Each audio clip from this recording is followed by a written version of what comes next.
If real quick, I sat with the mayor of Evesham, Randy Brown, early last week, hour 45 minutes.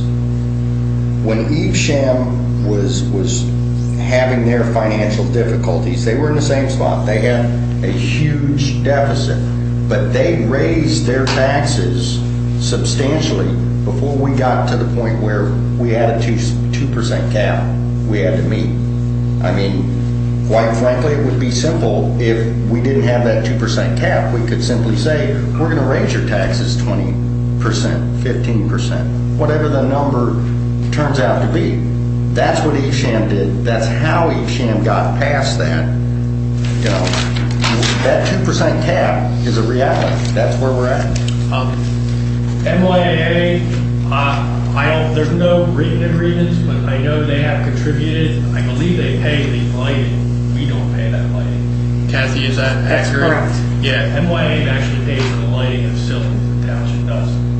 But when you look at our lighting bill, that's the street lights, that's even high. I mean, Well, Gill Road is actually, that field is Board of Ed. Yeah, but I think they have an agreement with the Board of Ed. I'll double check. No, they do, they do. Well, hold on, before we get off Gill Yeah. Road and lighting bills, and this is another issue.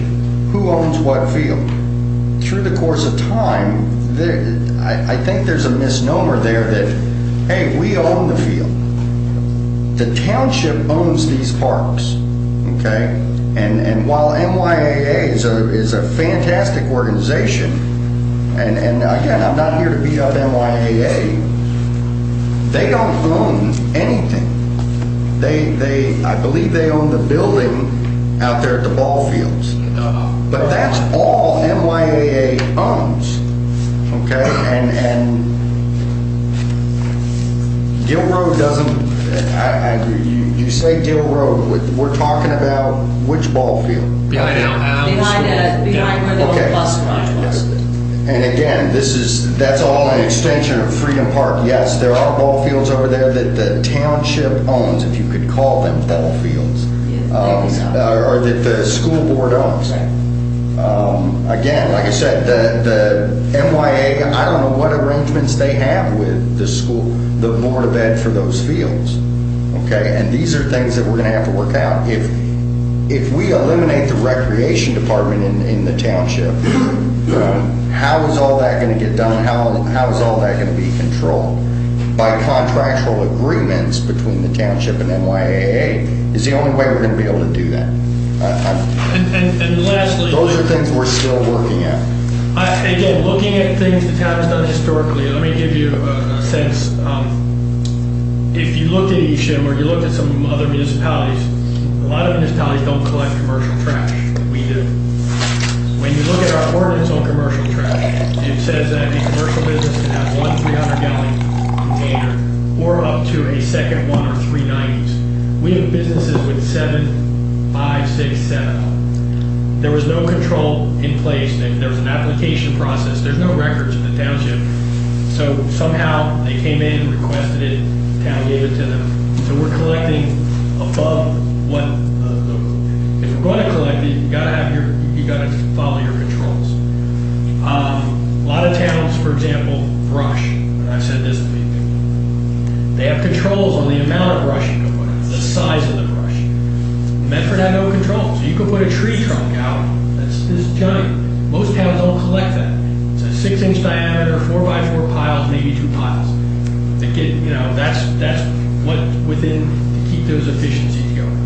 So there are things that we can change, but we have to reset first.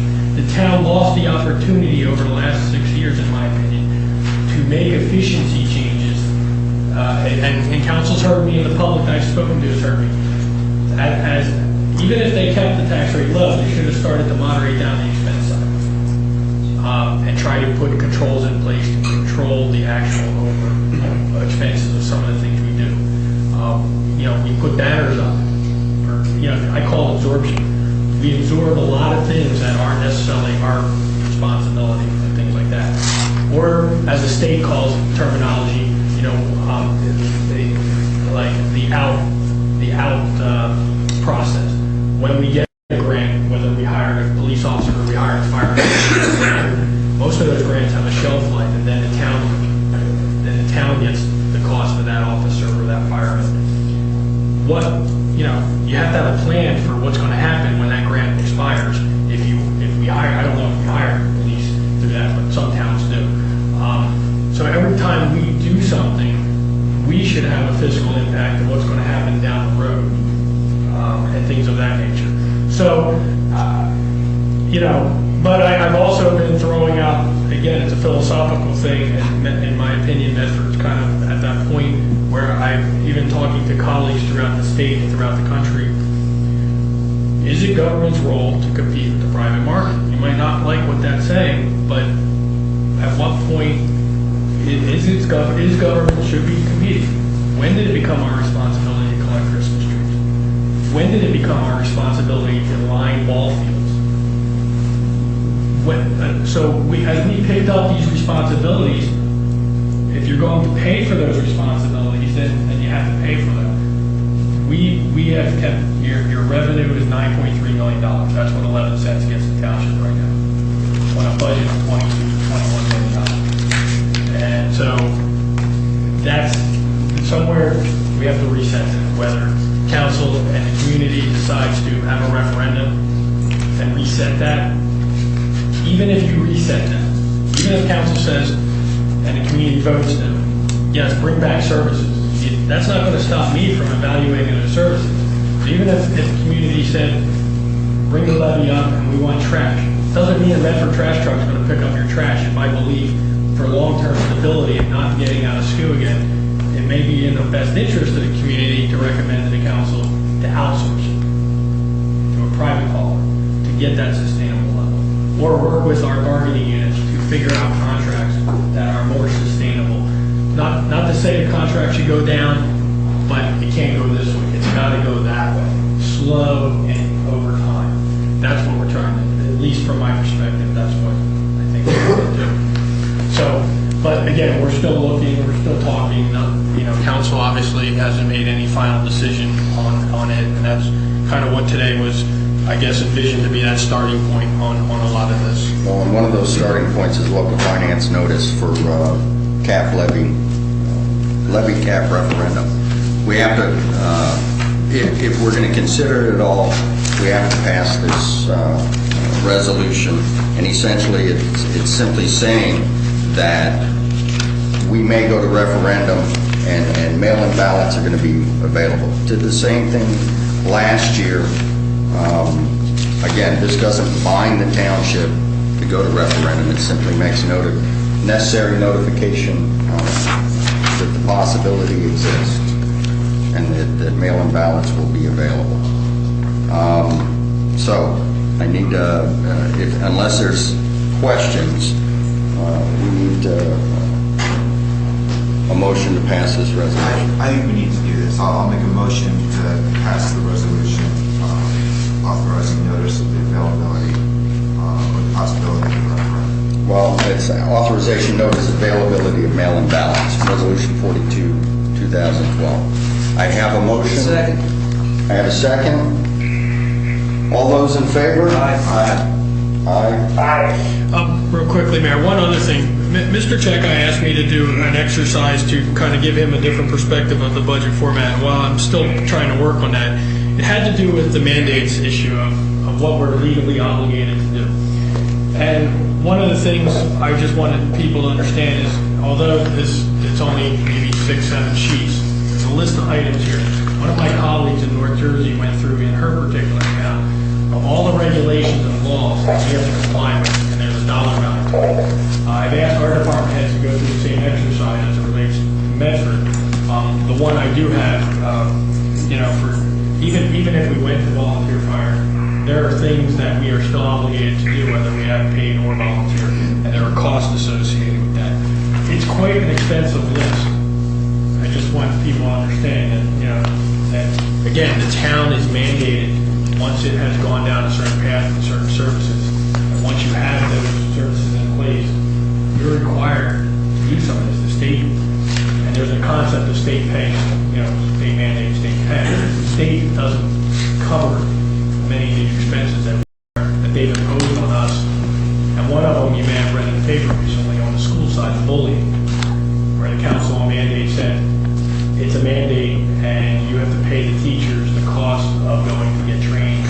for the bullying and things of that nature. So just, again, I'm trying to put a dollar value to help council as it relates to Medford and some of the statutory things we're responsible. But I guess my goal, again, is to make sure the public understands the way that this whole budget kind of operates and some of the things imposed on us. Sorry, I just wanted to... That's all right, I just want to close that resolution. I have no opposition to that resolution, so motion carried. And just to follow up on Chris, the reason I asked for that sort of cut at the numbers, because you can see this is our workbook for the budget. And essentially it's done, I guess the way most budgets are done in a corporate setting. You take last year's budget and you look at it and you sort of figure out, well, what am I going to need to spend this year by department, by line item, so on and so forth. And my view was to take a different cut at it and say, well, wait a minute here, let's figure out what we're legally required to spend money on every year. Let's figure out what that number is. Let's figure out what our revenue number is. Then we'll take the difference and say, okay, we got X amount of dollars. Now what are we going to spend that on? Are we going to spend it on, obviously we got to spend it on police services and fire and EMS. What's left out of that bucket of our spending money, as it were? Just sort of like how you figure out your household budgets. You got your mortgage, you got car insurance, you got car payment, you got to figure all those payments you have to make. And then, okay, what do I got left discretionary to spend? I mean, essentially I'm trying to figure out what the discretionary budget is here. And then what can we spend that on? I mean, do we spend it on, do we have enough money to fund trash? Do we have enough money to fund, leaf and brush pickup? Do we have enough money left?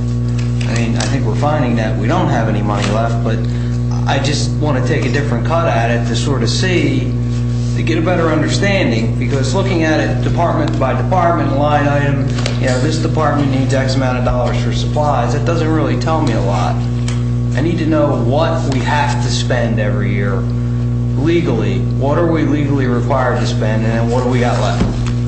And then we got to all sort of figure out, and it's not just us, we all have to figure out, okay, what do we want to spend that discretionary income, as it were, on? So, Just a snapshot so you know, your sanitation costs in this town are roughly $2 million, about $240 per property. That's strictly one curbside collection. The biggest number in that, well, we paid last year the county close to $900,000 in tipping fees. About 20% of this community has multiple trash cans.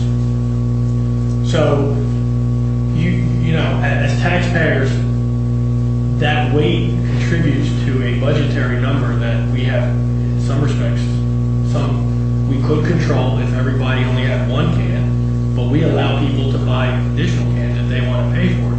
Why not charge them? Well, it's not that we don't charge necessarily for the can. Not the can, I'm talking. I don't know how, I don't know if it's something we can talk about. There are mechanics within New Jersey, because residents have asked about a fee ordinance, and we talked about a fee ordinance, where the town, instead of raising your taxes, we charge a fee. The problem is, I know in New Jersey, I can't compel you to join us in our fee if you chose the open market.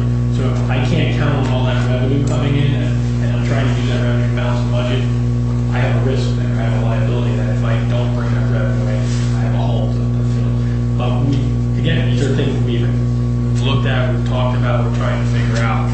But I just wanted the public to understand, though, again, in my mind, there's a stream of things there that we, although we recycle very well in this town, could we recycle even better if we focused on that kind of thing, where the town houses have two or more trash cans out there.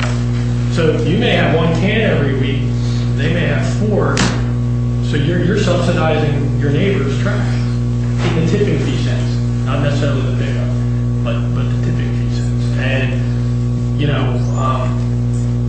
need to let us know, even like I said, when cans, your lids are broke, because what's going to happen in the next few months? We're going to get rain. You know how much towns pay a water weight? They don't, even traditional towns that still have rear load pickup. People don't they take their lids off because they don't want the lid to get stolen or broke. And it rains. You don't have holes, that's not draining. You're paying for that water weight. So you again, once we reset, we can start to focus on the efficiency side. Those dollars right now are not going to add up to solve the problem. It's just been compounded. I think I projected at the end of last summer a 28-cent tax increase last year. If we were to try to reset, that's probably compounded. It's probably closer to 50. Just because the years compound and compound and compound. So, sorry. That's right. So, my concern about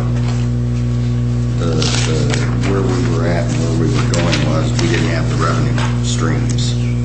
Well, Yeah, and we're going to have that next week. I understand. do you want me to generally explain what No. revenues? No? No, Okay. no. Well, Just generally, where the revenues come from. I know the deputy mayor check, I asked for us to start at zero and go up based on those statutory requirements. I know that you have something. Do you have enough copies for everybody? I was still working on it as of Right. last night, sorry. All right, no, perfectly. I'm trying to get perfectly all the fine. data as concise as possible. And because of that, because of those two things, we're only going to get so far in this today.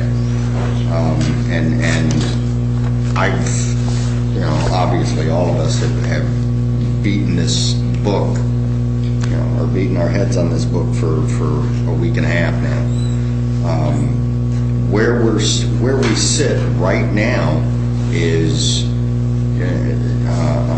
cutting trash, eliminating rack, and we're still 5 cents short. And that's using that 2%. So we got to do the 2%, which makes up 1 cent, and then we got to add an additional 5. So that tells me we're at 12% right out of the box in referendum. Okay, and that's after we cut everything. So in order to ask for a tax increase and then come back and say we'll restore trash and rack. But that's going to be above and beyond the 12% we're asking you for in tax increase. So, trash annually for Medford, just the basic trash pickup is running us Around $2 million. around $2 million. So that's another, That's 10 cents. that's another 10 cents. Based on last year's tax rate. Remember, the tax rate's going to shift this year. It's still, the numbers will play out, but Well, and see, that's the other thing. Pennies You've got to change. figure a third of the residents in Medford, because of the reval, are going to see a or see a tax increase. So now we have, just to get to zero, we have that tax increase, 12%, plus the reval. And if you want to put anything else back, now it's even greater. So we're at the point now where the number could very well be upwards of 25% tax increase or 30% tax increase just to get us where everybody's used to being. Last year, it was 27%, and it got defeated. 5-1. There you go, 5-1. We dig ourselves, like you said, because we're looking at delaying it 2 months. That's 2 more months that we don't have the budget done, and I just don't see that going to a referendum is going to get us there. And after going through this, how many more cuts do we have? Looking at those statutory requirements, I think, it's one or the other, and I think we're going to, Obviously, like I said, from my perspective, we're looking at the other first. I wanted to get the budget to you, again, trying to get 5.7 down to 0.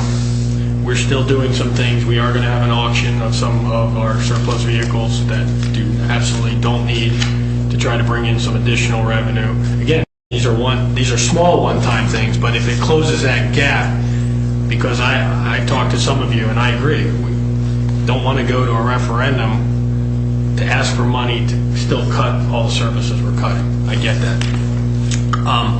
But what I don't want the community to go through either is what happened last year. The budget was what the budget was, community vote for it, and if the community voted no, then what?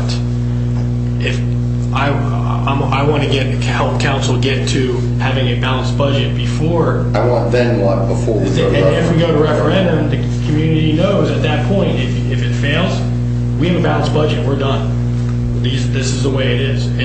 If it passes and we, whatever that reset is, then we restore those service levels and we move forward. For exactly those And I'm on board with that. I think our game plan has to be, if we decide to go to referendum, we almost need two budgets. We need the budget if the referendum passes. Well, and that's what the local finance notice says. And yeah, that's what it says. But I think what we have to do is we got to figure out a way that we get to a budget within the 2% cap increase. We got to close that gap, whether it's cutting more services, whether it's looking at the sewer surplus. We have to figure out a way to get there, and then we have to talk to the residents and the voters and make it clear what we're doing and why. And ultimately, it'll be a decision that rests with them, and we have to make some policy decisions about what we provide in each of those budgets, what level of services. The referendum budget, if that has trash, but no bulk trash, no leaf pickup, or maybe it provides some level of bulk trash, some level of brush pickup. But we have to make those policy decisions and then get the word out. And meetings like this one, meetings with civic groups, meetings with homeowners association, so people are educated when they go to the polls on April 18th and they understand what they're voting. Right, so I've got a dozen questions. And that's fine. Again, this is my first round with this council and council's first round budget. Yeah, I may have some answers, others I may have to Right, understand. provide a list at the next meeting. Right, but just one more thing on the referendum, we need to determine what the cost of that is too. And that's We the were reset. discussing it before we What's that got- reset? Because I could turn around today and the community, say the community, we could take 2010, for example. 2010 was where we figured out, we had to, that's when we were still at full service levels. And we could calculate out what that would cost. So that, but I personally, again, that's a community decision. It wouldn't stop me as the manager, even if the community said we're willing to go that far as a referendum, to still look at how we provide services and whether we can control that budget going forward. So you don't want this to happen down the road again, obviously, and not at least on my watch, and I believe obviously this governing body's watch, so. Right, but I guess I need to know what it's actually going to cost to have the referendum, not, Oh, it's, I mean, About 26, between 26 and 30,000 dollars. okay, so it costs $30,000 to put that to a vote.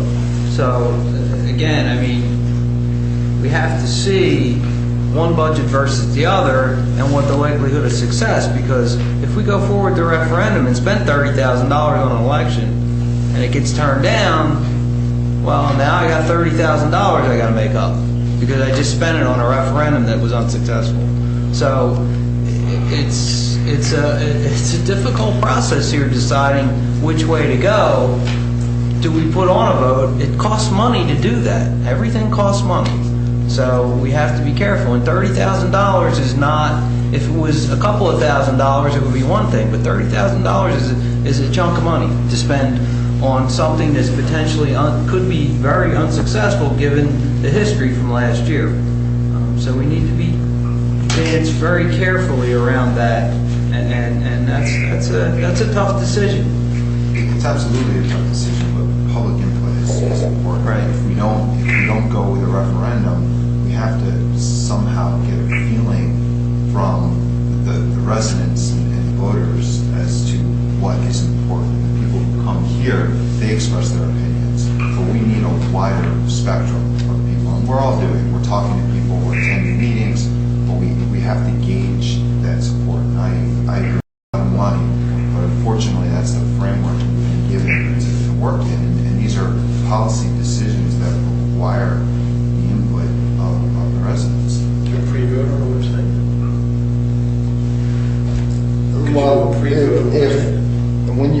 start talking about pre-vote and communicating with the public,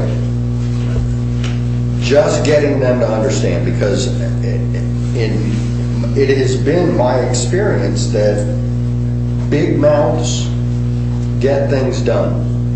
So somebody that has an interest, a special interest, is going to say, you need to vote this way. And they're going to contact a large portion of the electorate, okay? And they're going to drive them to one conclusion or another.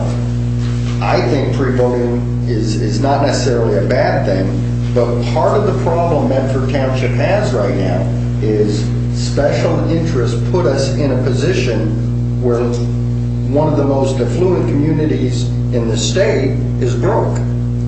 That's a problem, okay? We got here from, legislating based on a very narrow group, okay? We can no longer we need to legislate based on what's good for the entire community.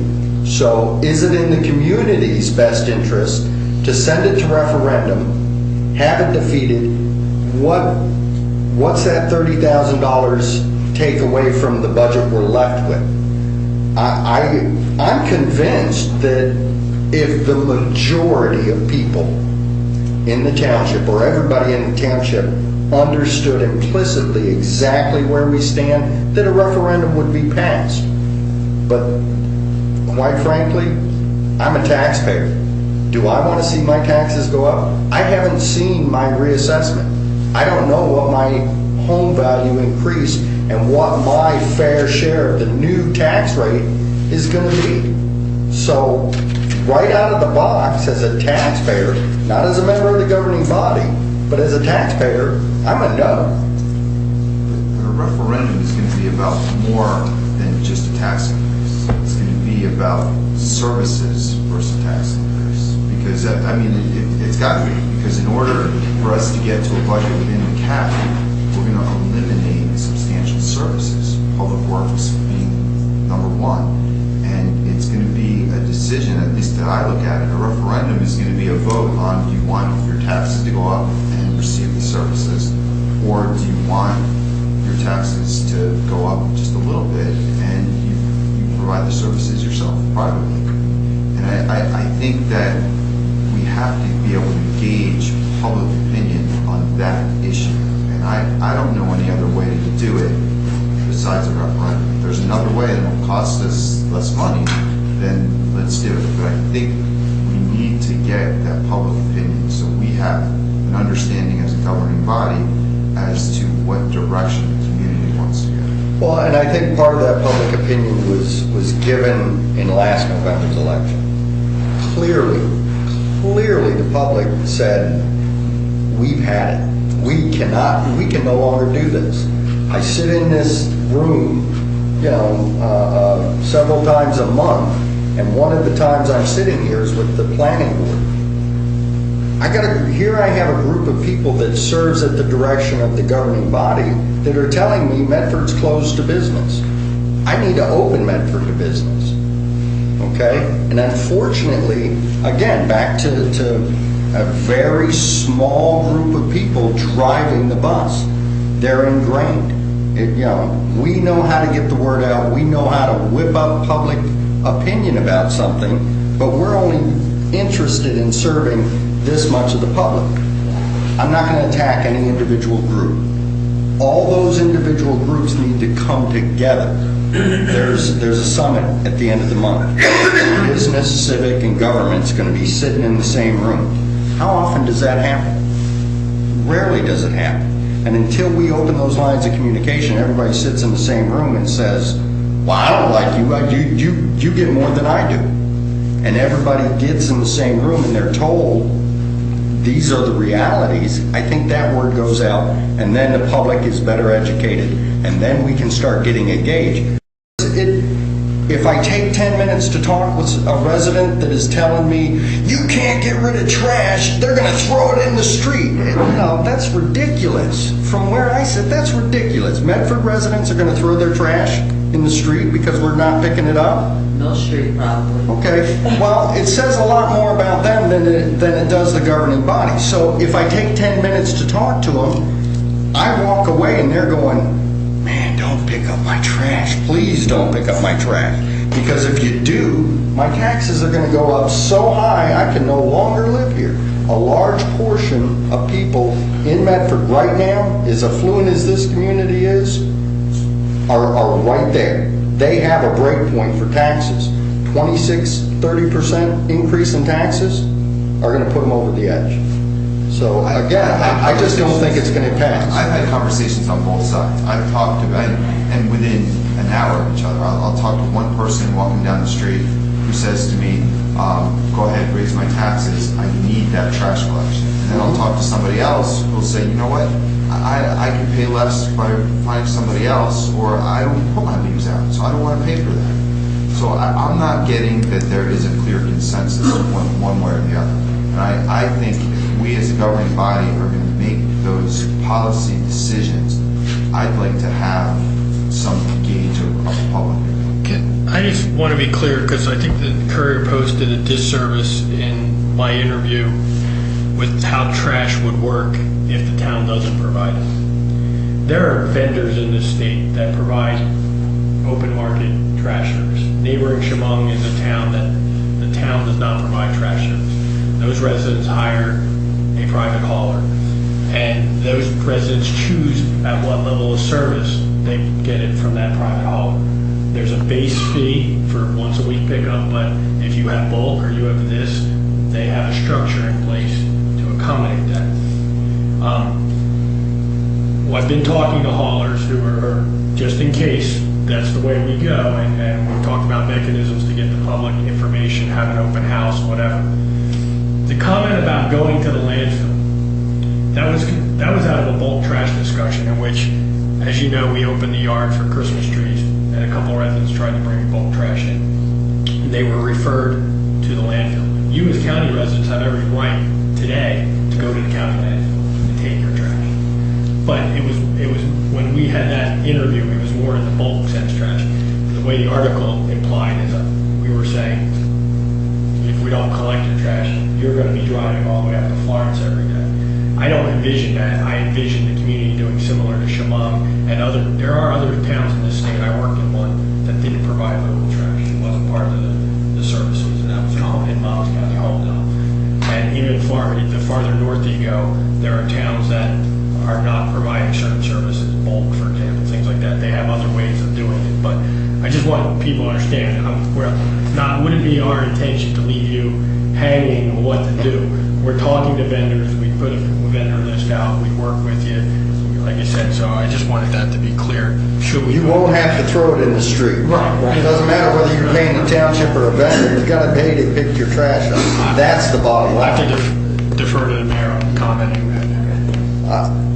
Again, we're gonna open it back up to public comment, so. I would like to say, can you hear me now? Yes, go ahead.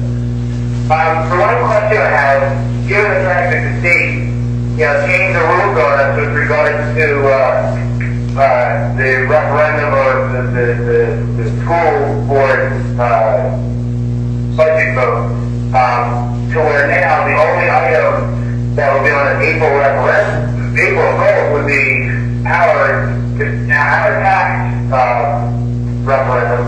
Has anyone gone to the state or can we go to the state and say, hey, you're putting undue hardship on us?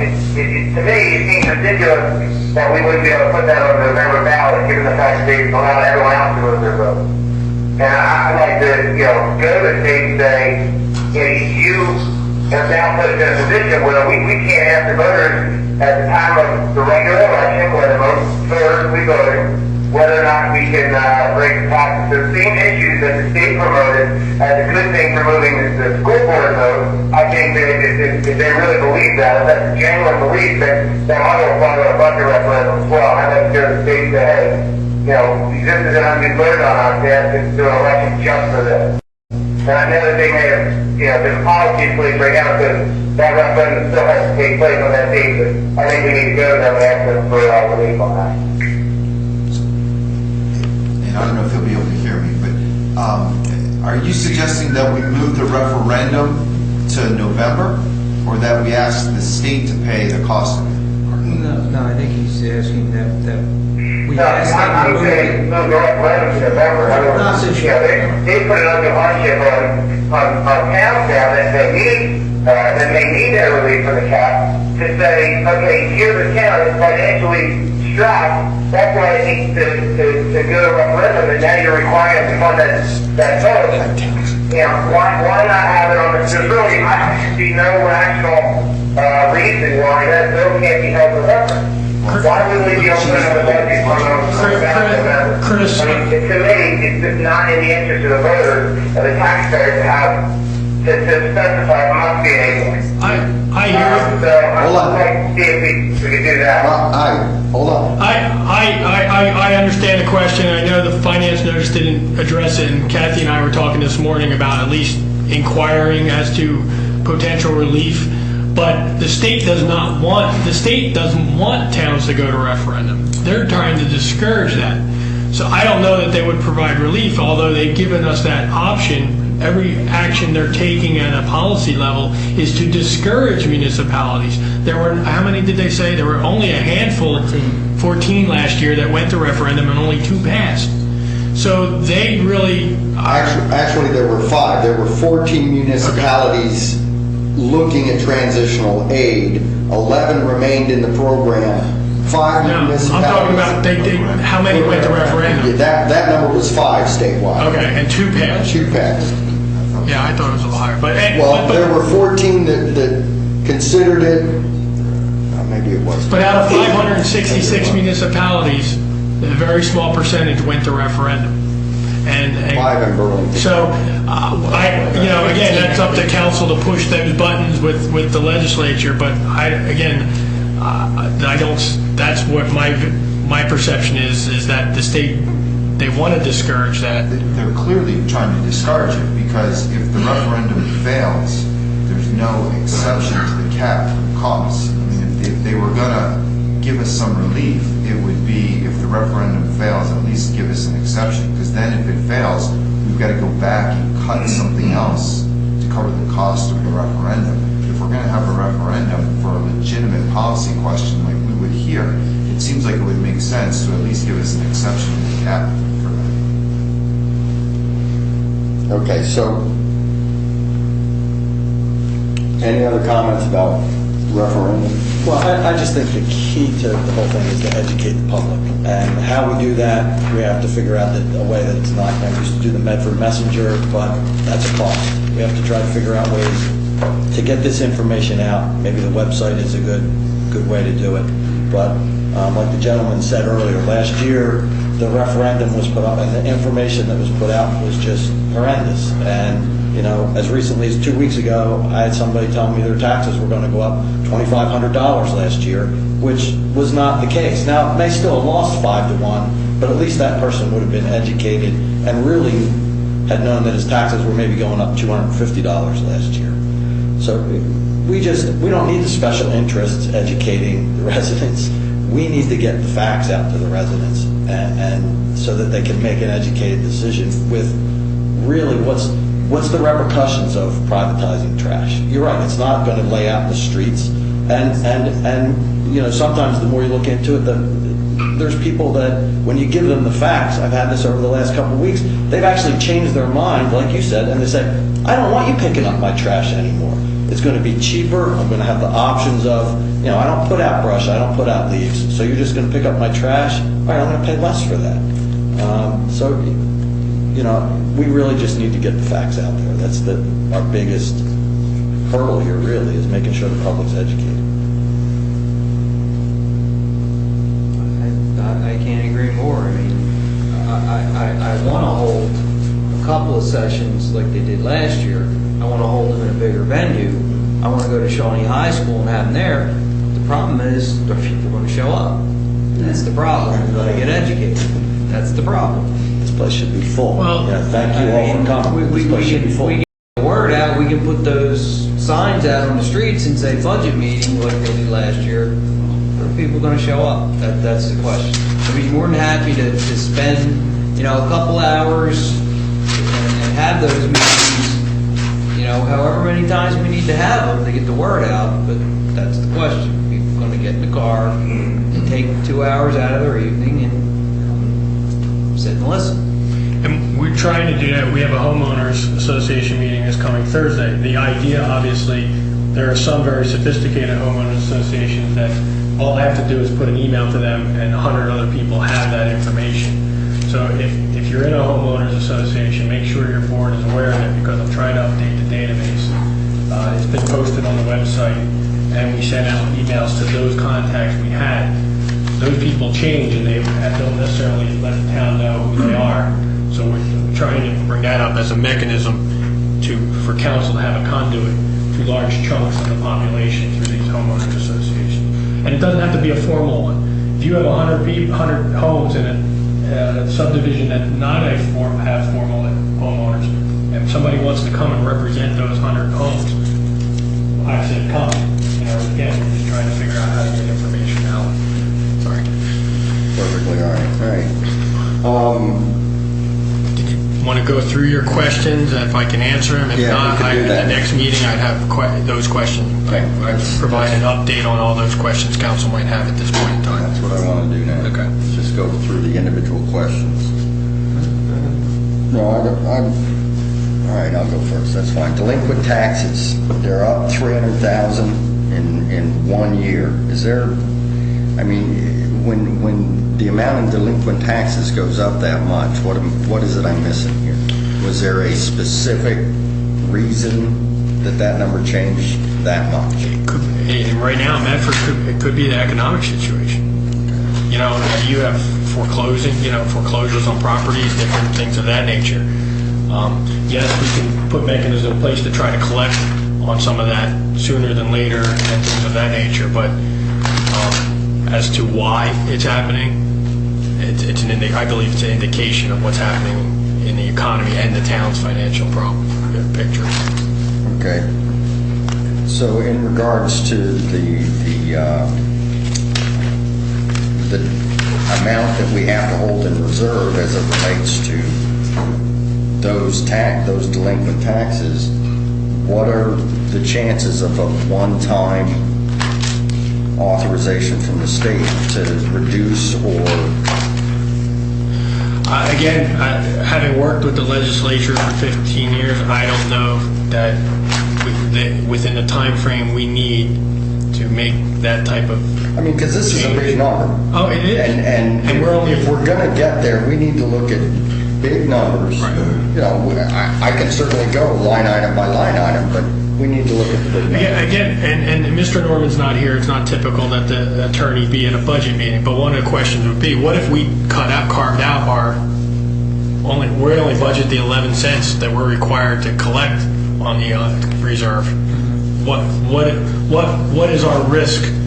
I'm sure statute says the town has to do this, and the state would probably come in and say, no, you can't do that. We're not even going to approve your budget. Because remember, once you have a budget, it still has to be signed off by the division.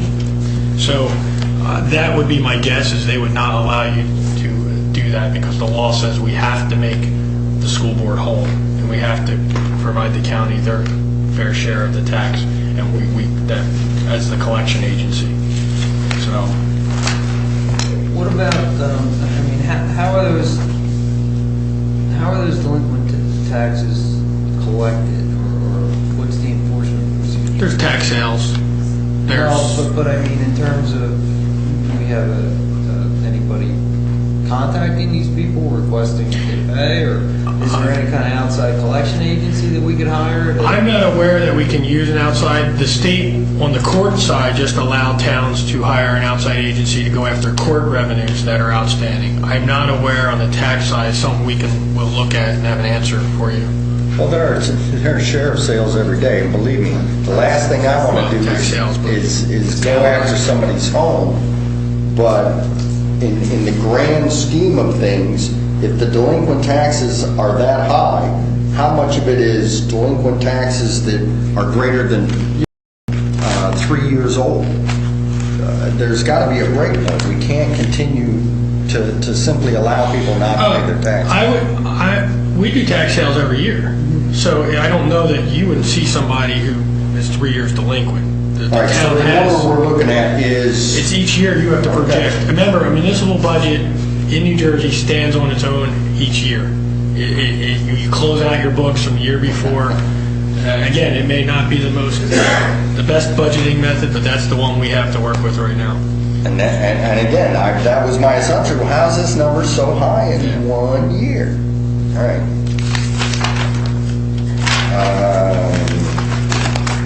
So we don't have any ability to use an outside tax? I'll get an answer. I've never seen it done. I do that work. I've never seen it. Yeah. Typically, the only recourse municipalities have is just selling those tax sales. It's the collector's charge, typically But through the collector statute. usually does not go knock on doors and try to, I've never seen a municipality try to force somebody to pay their taxes. You've got tax sales people, you've got the ability to foreclose. But it's interesting. I wonder if we should look into that. Maybe it's, who knows why these people aren't paying their taxes? Can you Give sell us- receivables? Give us... That's my next question. What's the factor then? Right, you gotta wait 2 years before you can foreclose. You know, because, to be honest with you, that type of receivable, that's a pretty good receivable. Right. And it should get a high factor rate. It should get, you should be able to go out and sell those for I can only go from my experience. 99, above 90%. Even where the town comes in and gets the lien, it's I'll say an 18-month process to foreclose 2 years. You gotta wait before 2 you can years. even then turn it around and auction it off. Right, but what I'm saying is, you're gonna get your money, okay, and that's what I'm saying. So from a factoring standpoint, it's a good receivable. You're gonna collect your money. It's just an arbitrage. It's the interest charge. How long are you gonna have to wait to get your money? So I'm gonna pay you 90 cents today, and I factor in my interest rate on it. It's gonna take me 18 months to collect it. That's an easy calculation for somebody to do and make a profit on. So. Right, but look, So at tax, when we go to tax sale, what percentage of the liens typically get sold? that I'm not prepared today for that kind If you could How check much- on that. what And percentage? when do we have our tax sales? of Cassie. December was our tax sale. For 2010, so we wait a year. We don't do an accelerated here. You can do an accelerated tax sale and do the current year's taxes And as well. that's a decision we can make to have the tax office look at accelerated. Some towns are starting to do that. Some do it regularly. Yep, so it's all a decision point. Okay. Comparative statement of current fund expenditures. I was going through this, and it was just a matter of going through page by page. Statutory expenditures from '06 to 2011. Obviously, there were, I don't understand why all those line items are blank. They're spread into the other categories now. Okay. Correct, That- Kathy, and we that's spread them. kind of, and if you look at the numbers, it kind of worked out Yeah. that way. That's, Again, I brought this model in from a town I worked in 2 years ago. So each town addresses it a little differently. So when I asked Kathy to plug these numbers in, she just took what they might have been called statutory and put them in the proper accounting. okay, so that answers the other question. The landfill numbers, and it's not, the pages aren't numbered. Yeah. It's the page number. Landfill solid waste disposal, we ended up with 227 as the budgeted amount, which obviously is 700,000 less. Now, that 227, we're accounting for what our Up to April 1st.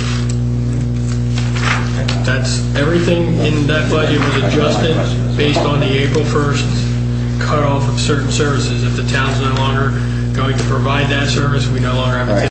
tipping fee. Right, well, we no longer have that tipping fee. Are we still, as a township, we're gonna have, We would just Some have, trash. we'll have our facilities, and that's it.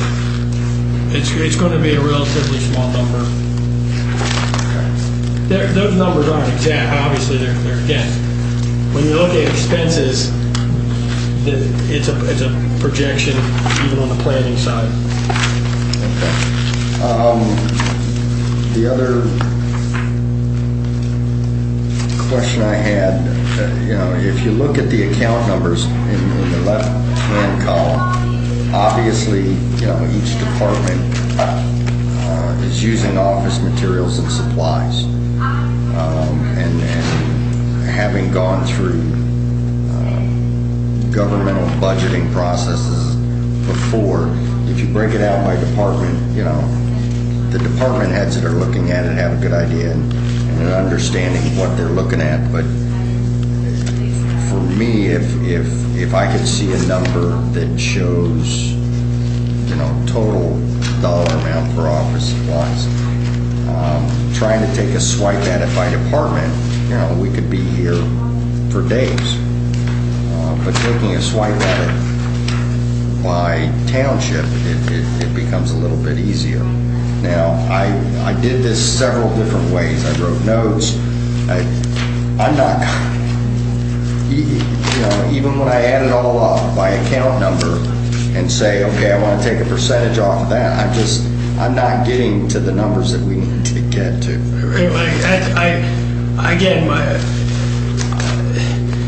There are different methods to how you can approach a budget. You can approach it line by line and just try to factor that in.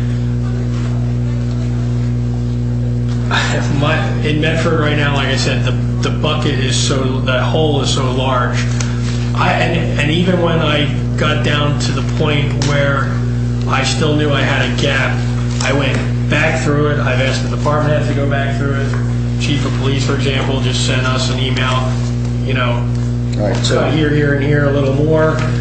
But we still will have services to provide, statutory services we have to provide. Okay, And so- we have to be able to run that component of the business, so to speak. all right, so the tough question right now is what other departments or where's the rest of the cuts coming from if we don't get a referendum approved? That's why we're here. We can look at, obviously, we can look at fire. We can look at other areas. We can look at furloughs. They're all on the table. I'm trying to get that gap down lower, though. I won't know probably for a few more weeks until, what the auction yields and things like that. All right. So Right, and you're basing that off the revenue number that's estimated. yeah, until the AFS or annual Right. financial statement is done. So we could be off, I could be off a little bit. We could be Either on way. more, Either way. we could have a smaller gap. Yeah, Okay. and we should have that. When you presented it to us 2 weeks ago, it was around 600,000. So it's still at that number. Well, if you take it was 595. We know we have about 10 coming off of a police line item again.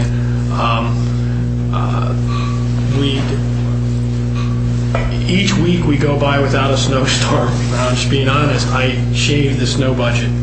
I'm waiting to see what happens tomorrow night. Right. The deeper, we've hit that point, but snow is the hardest to budget for, but we've hit the point climatically where I know the temperature is rising now. And again, we have a reserve for snow. The towns are allowed to set up reserves. So we have that fallback position, but that might be an area where we can take some money out, but You still need to budget for the beginning of the year too. yeah, but that's what I'm trying to hold on to the reserve for, is we could spend the reserve now if we chose, or we just sit on the reserve as at the end of the year, and we just I did reduce the budget based on the amount in the reserve, but we could take more. And if we get that, let's just say we close the gap and we have some snow money left at the end of the year, I would recommend council move money back into the reserve and keep that reserve healthy. That will keep your corresponding snow budget low, but that's an area, again, it's kind of hitting a moving target right now with trying to close that gap. Okay. I understand that, perfectly all right. Maintenance, repairs, maintenance, and rentals, an account number 0102, I'm sorry, 0120, 120, 12204. What's the now say? That's clerk. It's- The account number he just gave is from the clerk. Right, that's from the clerk's office, but that particular one, Mr. Mayor? yes, I just want to let you know, I need to lose the signal, so if you lose the signal, you probably won't be able to reach me because I'm actually in the mountains right now. understand, thank you, Councilman Coleman. I guess I should have started with you first, and gotten you out of here. So that particular line item appears in several departments, I say several, a few departments. Okay? Exactly what is it is being done there? Is that, All right, the typical computer line item is simply for contractual obligations with computer maintenance. But if we don't have a computer maintenance, or we have other equipment in those departments, or things that need... copy machines, Yes. et cetera, et It could be cetera. applied to that same line. Yep.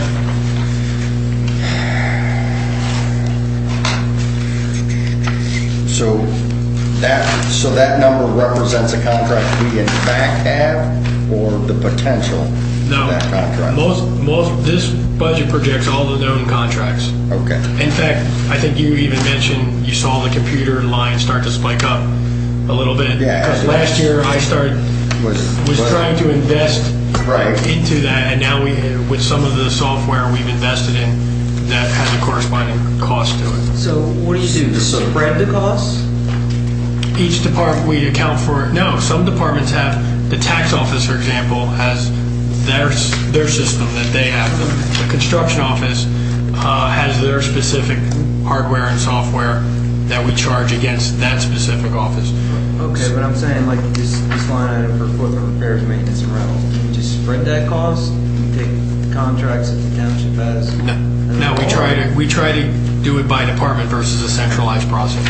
I've been in both situations. For example, we spread postage across the departments, but we could do a central. The state line item lets us do a centralized if we chose. So we try- Ours is pretty much central with postage. The police and court have a postage, the Yeah, clerk's we- office has a postage. try to spread it to And show utility. what that department's really doing, in a sense.